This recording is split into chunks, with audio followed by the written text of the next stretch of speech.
When someone brings up something that has been in their mind, that's been bothering them, don't do kitchen sinking. Imagine that you're washing a plate to have your dinner, and then your roommate brings all the dirty dishes from last week and puts in the sink and just throws you off, and now you're left with all these dirty dishes in the sink that you were not prepared, or you may not have time to wash them. And we often do a similar thing when we're arguing with people. When your partner comes up and tells you that the other night that you were talking to that girl, it felt flirting to me, I didn't appreciate it, it made me uncomfortable, it made me jealous.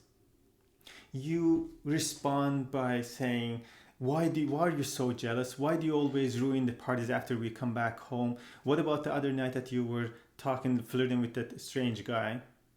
Basically, what you're doing, you're, instead of focusing on one plate and washing it, you're adding 10 more dirty dishes. And what happens is basically, one, you're not validating your partner's point of view. It doesn't mean, validating doesn't mean that they're right, but you have to acknowledge, you have to validate their feeling, their worries. And then once you acknowledge it, when you validate it, then you can use that opportunity to solve the problem. But you're adding 10 more problems that you had to solve them in the past and you didn't face them. Now you're doing the same thing. You're making the current problem even more complex. And it can have many different reasons why you're doing it. Maybe you just simply don't know how to argue correctly or in a healthy way. Or maybe you're trying to avoid the discussion about this problem. Or maybe you in a self-defeating way, you like arguing, like and making the situation very tense without solving the problem. You just like feed up on that. You thrive in the fight. That's why you're doing it. But I don't want to get into detail on that. But the end result is you haven't solved the problem and you've made it even more complex. Instead, what you can do, you can use that opportunity actually to become more intimate, to become closer, to grow your relationship. What you can do, the first simplest thing that you can do is that you can ask, how did that make you feel?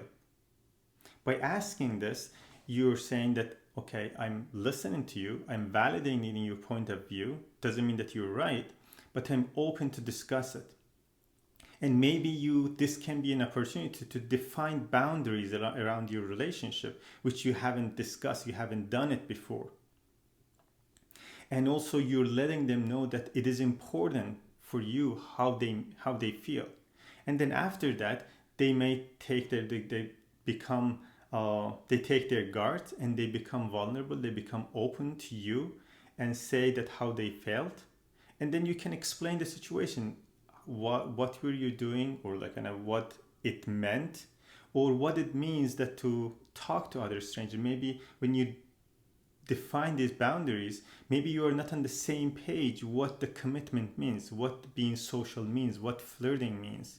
Yes, there are very extreme cases that is very clear to everyone, but there's fine line of like different couples may have different definitions of boundaries or flirting or being committed.